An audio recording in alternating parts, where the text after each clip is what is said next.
Densky para Kali Vlog. Like, share, follow, and subscribe. God bless.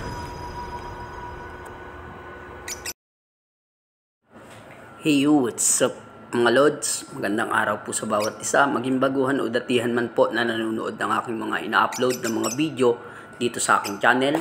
Marami pong salamat sa iyo. At patuloy ka lang na laging manood. At huwag mong kakalimutan pakipindot na rin po yung notification bell para sa ganon lagi kang makapanood ng mga panibago ko pang mga i-upload ng mga video. Maraming salamat sa iyo guys. At yan po mga lods, pakita ko lang po yung aking mga ibon. Makikita nyo po dyan yung bubuksan ko po yung nest box at makikita nyo po na may itlog na po. May inakay po, tapos may itlog na po na panibago.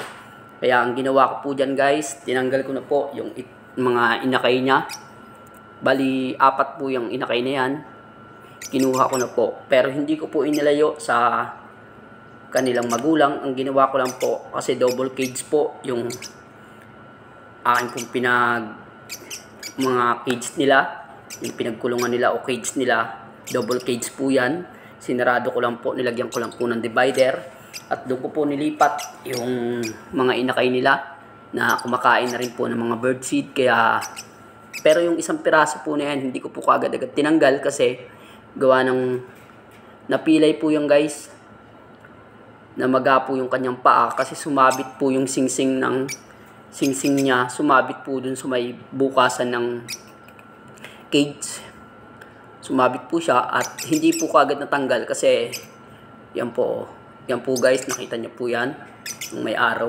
Yung paa niya po, nandiyan pa po yung singsing niyan yung nakaraan at hindi po matanggal o hindi po maasikaso ng aking may bahay o yung aking asawa kasi gawa ng parang natatakot na hawakan kasi baka kung anong mangyari lalong mamaga ganon. Iniisip niya.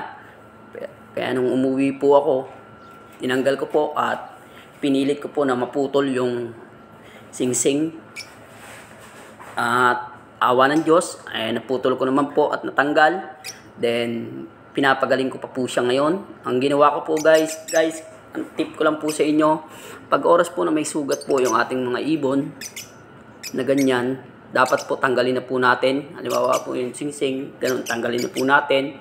Then, ilagay na po natin siya. Kuhain po natin siya at ilagay na po natin sa carrier. Doon po sa maliit na kulungan upang sa ganon, hindi po siya masyadong gumalaw ng gumalaw para hindi ho masyadong mamagalalo yung kanyang sugat.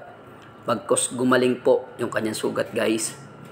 Then, pagka ganyan, pakainin lang natin ng pakainin. Kapag hindi pa po kumakain, halimbawa po inakay pa po, ang gawin po natin, ihampid na lang po natin guys. Yun po yung aking mga konting mga tip. At yan na po sila guys, ganyan na po sila karami ngayon. Tiyaga-tiyaga lang sa mga mag-aalaga ng ibon o ng lovebird, kakatil, parakeet o African man po yung inyong aalagaan. Ang tip ko lang po sa inyo, wag po kayong maiinip. Oras po na hindi pa po nakakapangitlog. Lagi lang po natin bigyan ng mga vitamins at bigyan natin ng mga gulay para sa ganon mas lumakas yung ating mga alagang ibon at magbigay sa atin ng mga inakay na magaganda. Yun lang guys, ang aking mga konting tip. Maraming salamat sa inyong lahat. Shoutout sa inyong lahat guys, maging baguhan o datihan. Shoutout po sa inyong lahat sa mga nanonood lagi at sumusuporta. Maraming salamat sa inyong lahat guys. Huwag kayong magsasawang sumuporta. Hanggang sa muli, God bless. Let's go. Warap. Thank you.